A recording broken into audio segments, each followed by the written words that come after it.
very happy this afternoon to congratulate our graduates sa BS REM, no? Real Estate Management. We're so happy. They are Bastana's pride, and special congratulations to Sir Richard Capusura because he already passed the board exam. So, ito, kayo. Mahiya kayo kay Papa pag board exam. May pressure yan. But they will be taking first the appraisal board exam kasi mauna. So, baka mauna sila maging appraiser, no? So, saya kasi Bastana is very proud of you. No? And this shows the commitment of Bastana for professionalism and career advancement of our Guardians. No? So, once again, congratulations and good luck sa board exam. Palakpakan natin. At meron yata akong promise sa kanila, no? Yeah. Ano yung promise ko? 50,000, that's all. Wow! Pag pumasok sa top 10, 50,000. Wow! Pag nag-number 1, 100,000. Nagtinan natin, pagka nakapasa, yan, bibigyan din natin si Papa. Nokia 310. Pag nakapasa, 10,000. Oh! Now, let's hear ang kanilang short speech. 30 seconds lang kayo na. Gusto naman nilang inspire them.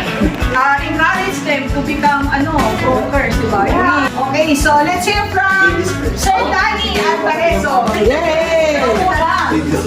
Tawag si sales officer, Then, yun, thank you sa support ng Bastana. Kasi kahit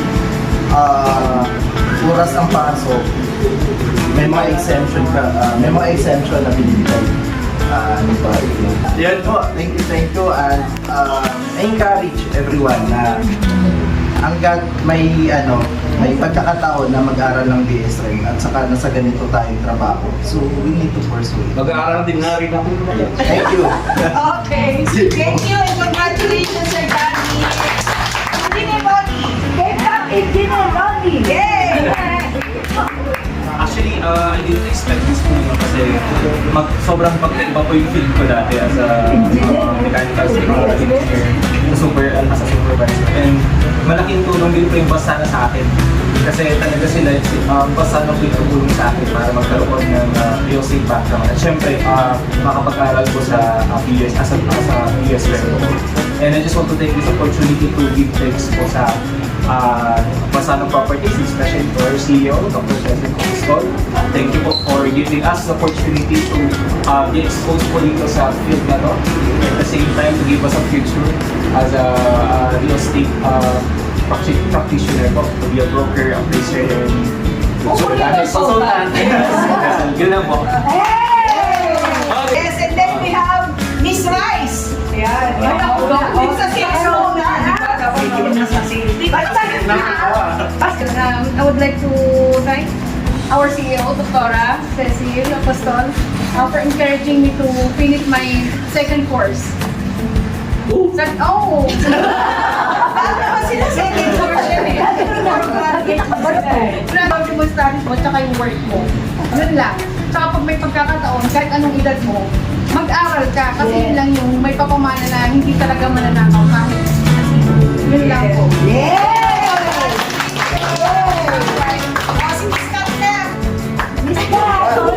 Thank you. Last natin yung broker natin. Si Misan muna. Yay! Si Misan may trivia ako. Nakagraduate, hindi namin alam. Saan na kaya ako? Pero natapos na. Gladys daw, Pedro. Ay, the first of all po, special thanks po kay Dr. Cecil Apostol kasi for giving me the opportunity na mag-aral ulit ng PSR. Kasi dati nag-meeting lang po kami ako dito and then yun nga po, natuloy po na makapag-aral po kami ng PSR. And yun po, dami ko pong natutunan. Nag-aral po ako ng PSR.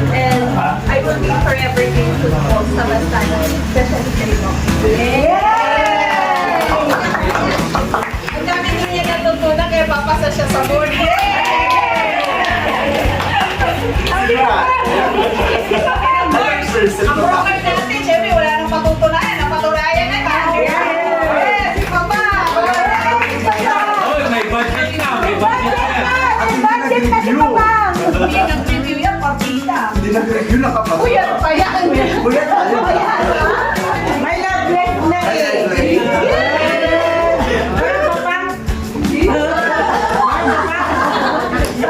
Budget ka na! Sahod siya. Pag na. Magandang hapon sa inyo lahat. Maganda rin siya papa. So, masaya ka kasi proud ang basta na kasi maraming may opportunity na nag-graduate.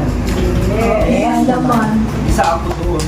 Bigay siya ng opportunity sa mga tulad natin para mag-grow pa. Yes. May chance na mag-grow pa. Additional sa ating mga profession. So, yun, salamat. Meron pa po siya nag-graduate daw, pero hindi lang best friend. Yung Sino? Ay, sir. Ay, oo nga, si Alex. Si Alex. Alex, oo, di kasama ka. Kasama ka.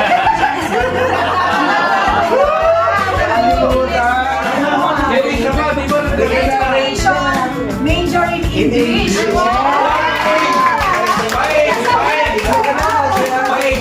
Bayad daw siya pa English. Siya pag ginagtitik, wala siya. Ayan. English. Oo. English.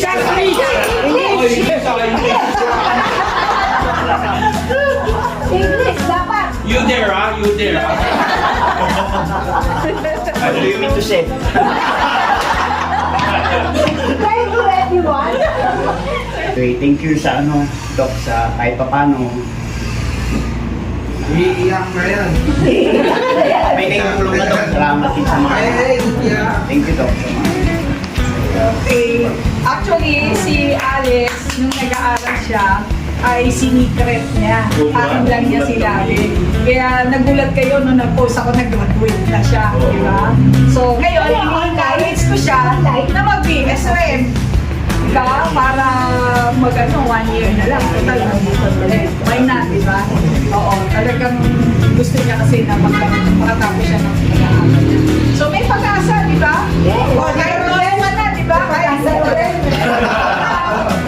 Okay, so with that, so congratulations to everyone. And before, may konting salo-salo lang, simple na gagawin natin. And let's have a prayer.